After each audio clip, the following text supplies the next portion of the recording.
जिंदा मनुष्य हर सप्ताह दानव के भोजन के लिए कहां से आएगा? आखिर कौन अपने प्राण देने के लिए तैयार होगा? ये सब बातें सोचते सोचते राजा के दिमाग की नसें फटी जा रही थीं। फिर कुछ बुद्धिमान मंत्रियों की सलाह पर राजा ने घोषणा करवा दी कि जो भी व्यक्ति अपनी बलि देगा उसे उसके वजन के बराबर चांदी के सिक्के दिए जाएंगे। नगर के लोगों ने जब राजा की घोषणा सुनी तो हर तरफ उसकी आलोचना होने लगी। कैसा राजा है ये जो अपनी ही प्रजा के लोगों को मौत के मुंह में धकेल रहा है? भला कौन मूर्ख होगा जो धन के बदले अपने प्राण देने को तैयार होगा? और वैसे भी मरने के बाद धन किस काम का? ऐसे ही दिन बीतने लगे। कोई भी व्यक्ति राजा की शर्त मानने को आगे नहीं आया। राजा की चिंता हर खत्म होते दिन के साथ बढ़ती जा रही थी। दानव को दिए वचन में अब बस 2 ही दिन शेष थे। राजा के नगर में एक घर भीखा का भी था। भीखा के परिवार में उसका पिता, उसकी पत्नी और 2 बच्चे थे। भीखा मेहनत मजदूरी करके बड़ी ही मुश्किल परिस्थितियों में अपने परिवार का लालन पालन करने की नाकाम कोशिश कर रहा था, क्योंकि हर रोज उसे काम भी नहीं मिलता था।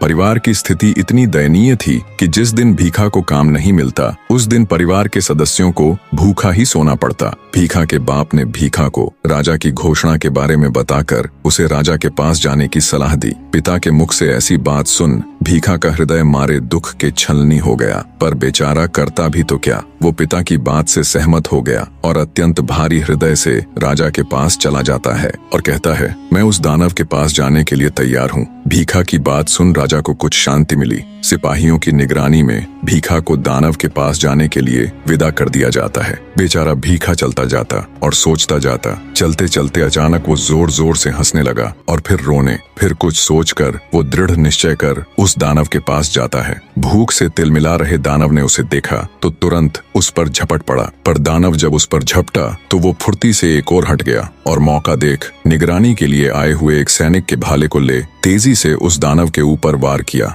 दानव इसके लिए बिल्कुल भी तैयार नहीं था। जैसे ही उसे भाला लगा वो घायल हो गिर पड़ा। घायल पड़े दानव पर भीखा एक के बाद एक तब तक वार करता गया जब तक उसका दम नहीं निकल गया। इतनी कहानी कह दैत्य दंभिकासुर राजा विक्रमादित्य से बोला, बताओ विक्रमादित्य, जब राजा के सिपाही भीखा को दानव के पास लेकर जा रहे थे तो वो चलते चलते अचानक से हंसा क्यों और फिर रोया क्यों? राजा विक्रमादित्य बोले, सुनो कपटी राक्षस, जब भीखा को दानव के पास लेकर जाया जा रहा था तो उसने विचार किया कि इस दुनिया में कोई किसी का नहीं, पैदा करने वाले पिता से लेकर प्रजा का रक्षक राजा तक। इसी विचार के साथ वो पहले हंसा और फिर रोया। फिर उसने सोचा कि मनुष्य को अपने भाग्य की लड़ाई स्वयं ही लड़नी पड़ती है। बस इसी बात ने उसे प्रेरणा दी और वो उस आदमखोर दानव से भिड़ गया और विजयी हुआ। विक्रमादित्य का जवाब सुन दंभिकासुर बोला, तू वाकई में बड़ा बुद्धिमान है विक्रमादित्य, पर अफसोस इस बात का है कि अब तू मेरे हाथों मरने वाला है।